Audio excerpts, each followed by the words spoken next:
Video editing partii tokko ta'uu ni ilaalla jechuudha. Video editing akkuma egaa waa'ee video editing hamma kana egaa haasofne kallattumaan gara hojiitti seennu software kana akkuma software kamiyyuu gara play store keenya dhannee CAPCUT jennee search goone download goone jechuudha. Isin agarsiisa haala kanaani. Okay, video editing color grading waliin marsaa jalqabaa kanarratti kanaafuu CAPCUT dhaan fayyadamna jennee bilbila keenyaani. Kanaafuu CAPCUT jechuun kana fakkaatti ishee isin argaa jirtan kanadha. Ishee download godhattu eessa download goonaa kan jedhamu play store keenya keessa dhannee akkuma software kamiidhaayyuu gara iddoo kana dhufne search button irra jechuudha. Iddoo kanatti CAPCUT inni barreessina. CAPCUT jettanii barreessine search gootu. Kana booda iddoo kanatti akkuma software kam install gootan install gootu jechuudha. Bifuma salphaa ta'een CAPCUT photo and video editor jetti ishee install gootu. Kana booda ani garuu install godhira waan ta'eef opening godhachuudha.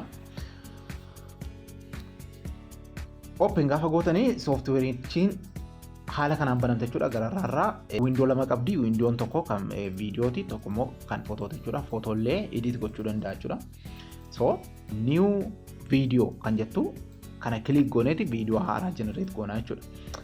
Project isin galchitanii yookaan video isin kanaan dura hojjettanii yoo jiraate projects jedheeti gajjallaa kanatti isin tarreessa jechuudha. Projectoota keessanii yoo amma isin fixxanii intin jettanii tasuma keessan isin ta'a jechuudha. Haaraa gaafa galchitan garuu iddoo saayinii argaa jirtan kana plus gootu. Kana booda gara faayila keessanitti isin geessaa. Faayila keessan keessaa dhuftaniiti video galchuu barbaadan video edit gochuu barbaadan sana filattaniiti galchitu. Meesti video kana filadheen galcha. Second dubbatti akkasitti filatee isin galcha jechuudha. Gaafa filatee isin galchuu dashboard irratti yookaan fuuldura window irratti install isin godheera jechuudha. Takkaadhumaanii daqiiqaan viidiyoo kanaa daqiiqaa 4 fi sekendii 11 akka ta'e isin agarsiisa. 00 jedhee bakki inni adiidhaan isin agarsiisa. Kun immoo startup-iin yookaan start point-iin 00 irra akka jiru isin agarsiisa jechuudha. Video fi audio walirra jira. Booda video fi audio walirra baasuun akkamitti akka danda'amu booda isin agarsiisa. Ammaaf garuu har'aaf kan irratti xiyyeeffannu color grading jechuudha. So color grading video keessan irratti akkasitti click gootanii video kana irratti hojjechuu dandeessu. Tokko highlight ta'eera video jechuudha. Al takka click gaafa gootanii adiidhaan isin shaffana video keessan project manager irra gararraa iddoo window keessan irra kanarraas rectangle isaa isin naannessee akka viidiyoon kun highlight ta'e isin agarsiisa jechuudha. Garuu gara gadii kanarratti al tokko click gaafa isin gootanii jettanii viidiyoon keessan highlight ta'e hin jiru jechuudha. Kanaafuu viidiyoo irratti kan hidhameen ta'u jechuudha. Akkas jechuun maal jechuudha? In case viidiyoo gara biraa yoo qabaattanii viidiyoo 2-3 yoo qabaattanii color grading viidiyoo kanaaf hojjettanii isa sanarratti apply gochuu yoo barbaaddanii highlight utuu hin godhini layerii gara biraa irratti hojjettu jechuudha. Adjustment layeriin of danda'ee gadi ba'ee layerii mataa isaatii yookaan toora mataa isaatii qabatee isinii ta'a. Akkuma viidiyoon toora mataa isaatii qabatee jiru akkasuma audioon toora mataa isaatii qabatee jiru kana jechuudha. Tekstiin illee toora mataa isaatii qabatee jiru jechuudha. So yeroo hundumaa an kana jaalladhu viidiyoo gara biraa irratti illee dhaqee apply gochuu waan barbaaduu fi ofii isaatiin of danda'ee adjustment layerii irra akka inni naa ta'uun barbaada jechuudha. Color grading koo. Kanaafuu viidiyoo irratti kan apply ta'een ta'u jechuudha. So amma tuulota keessan keessaa edit bakka jedhee jiru gajjallaa kan argaa jirtu isa gara bitaatti akkasitti oofna. Akkasitti gaafa oofneennu adjust kan jedhu kan argina. Adjust kan jettu kana dhannee click goona. Adjust kan jedhu kana gaafa click goone jennu akkuma isin argaa jirtanii smart eega jedhee booda gara gajjallaa kanatti brightness, contrast, saturation, brilliance jedheeti tuulonni keenya tokko tokko nu yaa'aniiru jechuudha. Tuulota baay'ee jiru kana jala hunda isaanii fayyadamuu dhiisuu dandeessu. Garuu kana keessa baay'ee isaaniin fayyadamna jechuudha.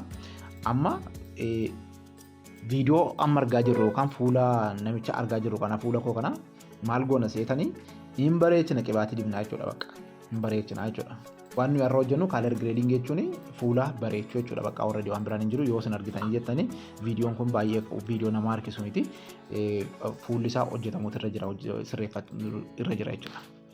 So ifarraa jalqaba viidiyoon color grading gaafa hojjennu brightness irraa jalqaba jechuudha. Brightness jechuun the whole photo sana kan qabatee jiru jechuudha. Akkuma argaa jirtanii brightness guddisuus hir'isuus dandeenya jechuudha. Dukkanallee gochuu dandeenya jechuudha. Kanaafuu waan inni irraa eegamu sadarkaatti akkuma beekamu namni dibata dibatu yookaan namni qibaatii fuula isaatti dibatu yoo baay'ee ofitti baay'ise bakka akka inni artifishaalii ta'e hin beekama jechuudha. Yoo immoo dibata cinaama isaan qabu ta'e immoo fuulli isaa dibsisii jedhaa fuula namatti hin tolle ta'a jechuudha. Kanaafuu bifa bareedaa ta'een bifa miidhagaa ta'een maal hojjenna? Kosmootiksii isaa hojjenna jechuudha. Bakka fuula bareechinaa jechuudha. Kanaafuu biraayitinees irraa jalqabna. Biraayitinees haga hin gaa jettan baay'ee utuu hin baay'isin baay'ee utuu hin xiqqeessin haga kana biraayit yoo gootan baay'ee gaariidha jechuudha. Kanaa booda kontirastii bira deemna. Kontirastii bira akkuma deemneen ilaal. Kontirastiin fuula irratti xiyyeeffata ilaal akkuma argaa jirtan. Biraayitineesiin the whole video sanaati. Kontirastiin immoo fuula keenya irratti naannoo viidiyoo keenya sanarratti xiyyeeffata. Kanaafuu isa baay'ee otoo hin taane haguma hin gaa jettan haa amma 5tti hin gaa kuni. Kanaa booda saturation kan jedhu bira dhufna. Saturation isas xiqqoo ishee daballaa jechuudha. Warra dabalamanidha kuni. Haga 22tti gaafa dabalu fuulli koo kana fakkaata jechuudha. Akkasitti fuula bareedaa naa kenneera jechuudha. Gaafa saturation isaa hojjettanii. Kanaa booda isin garuu utuu hin baay'isin utuu hin xiqqeessin baalaansii gootan hojjettu. Brilliance kan jedhu kana biras dhufne xiqqoo ishee daballaa jechuudha. Kanan baay'isnu.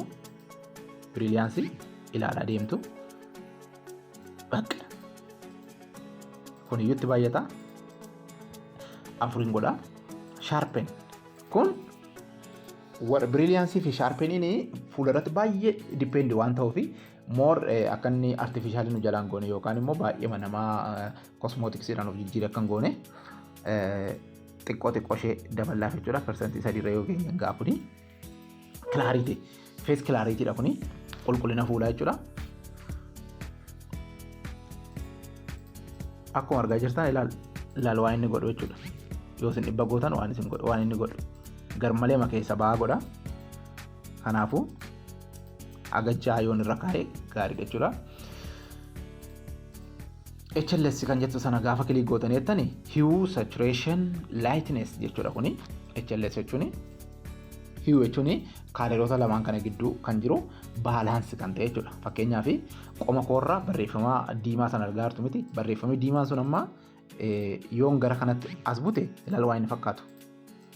Takkaadhumatti piinki ta'e jechuudha. Yoon immoo gara kanatti fide immoo gara yeelootti jijjiiramaa dhufe jechuudha. Kanaafuu baalaansii ta'utu irra jiraata jechuudha kun. Baalaansii ta'utu irra jiraata. 0 yoo goone baalaansii diidha jechuudha. Akkasuma saturationiin sila hojjennee dhufne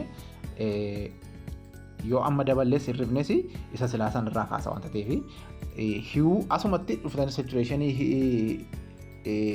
lightness asumaa dhuftanii sirreessuu dandeessu jechuudha. Bakka silaa dhiiftanii kuni more clear gochuu kan barbaadanidha. Inni gara biraan graphs kan jedhu ammas more clear gochuu yoo barbaadani graafii kana jala dhuftaniiti pooyintoota 3 laattanii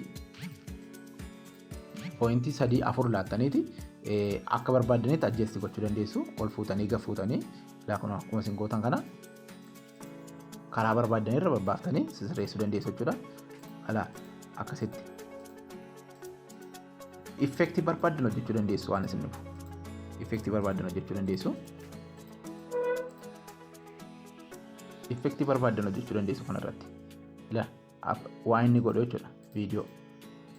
Waan barbaadan irratti appilaayi gootanii kalar giriidii barbaadan hojjechuu dandeessu jechuudha.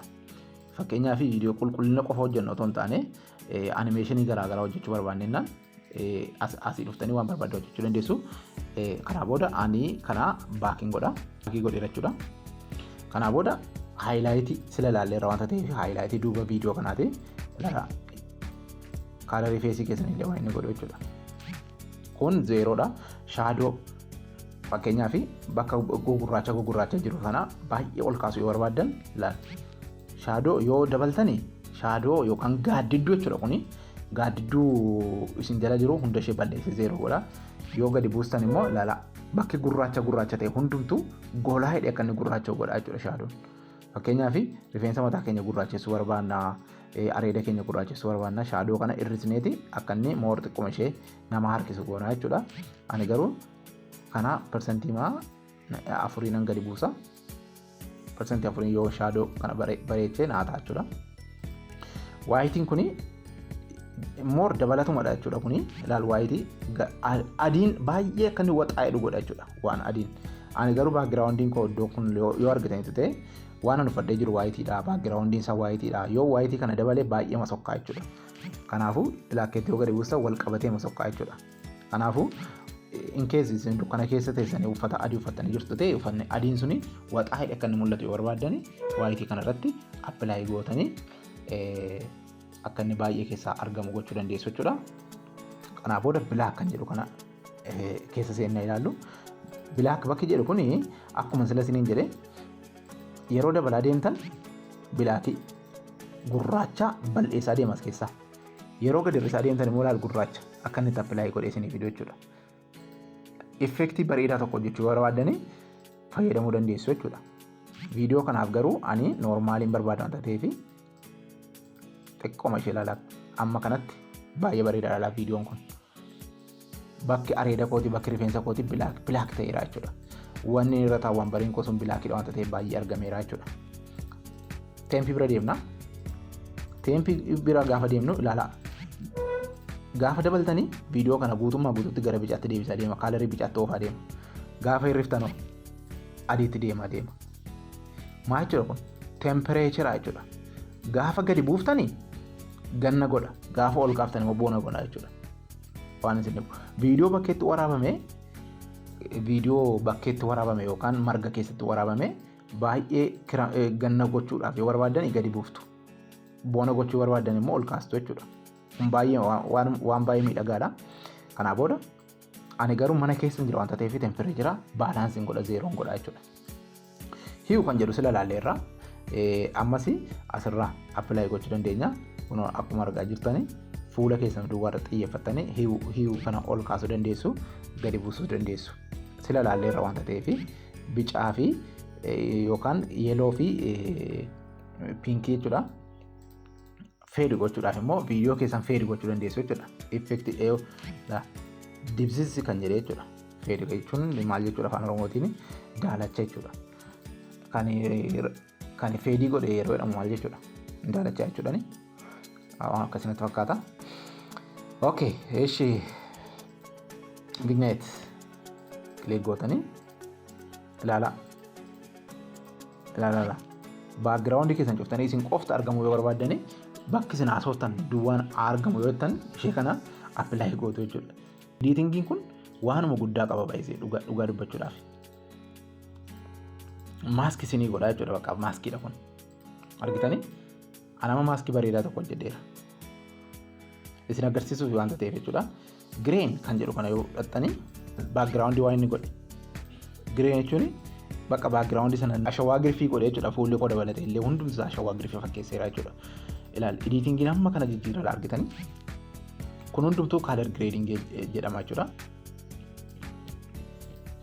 Kanaa booda gaafa xumurtanii jettanii maal gootu? Gararraarraa mallattoon raayitii jirti ishee raayit gootu jechuudha. Raayit gaafa gootanii jettanii akkasitti adjestimentii leeyerii keessanii kilik godhee yookaan haayilaayit godhee isin agarsiisa jechuudha. Kanaa booda viidiyoo kana jalqaba irratti deebistaniiti. Kunoo akkuma adjestimentii leeyeriin kun haayilaayit ta'ee jiruuni maal gootu seetan? Bukkee karaa bitaa kanarraa mallattoon adiin tokko achas baatee jirti. Qabuudhaaf kan isin mijattu jechuudha. Ishee qabdaniiti gara fuulduraatti ooftu. Haaluma argaa jirtanii gara fuulduraatti ooftaniiti waan amma hojjettanii garaagarummaa isaa ilaaluuf jechuudha. Ilaalaa bakka namarraa kaasee fi bakka nama hojjedhe ilaalaa garaagarummaa viidiyoo kanaa hammam akka viidiyoo kana jijjiiree jechuudha. Ilaala utuun hojjetamiin kana fakkaata erga qulqullaa'ee booda kana fakkaata erga hojjetamee booda jechuudha. Haga kana viidiyoo kwaalitii keessanii idiitiin hin jijjiiraa jechuudha. So ishee amma qabne kana caafitti qabne akkas deebisna 00 ta'uusaa asii mirkaneessina jechuudha. Egaan daawwattoota keenya kabajamoo kaalar gireedingiin kana fakkaata jechuudha. Kutaa itti aanu keessatti immoo cutting and trimming waliin ilaallachuudha. Akkamitti viidiyoo murree viidiyoo sirreessuu akka dandeenyu waliin ilaallachuudha. Kutaa tokkoffaan kaalar gireedingii kana fakkaata. Kutaa lammaffaan immoo cutting and trimming waliin ilaallachuudha. Haga ammatti subscribe warreen goone subscribe godhaa jenna. Chaanaalii kana yoo daawwattanii waan baay'ee irraa baratu waanta ta'eef yeroo gara biraa information isin barbaaddan dafee akkasiin qaqqabu. Subscribe godhaa jenna.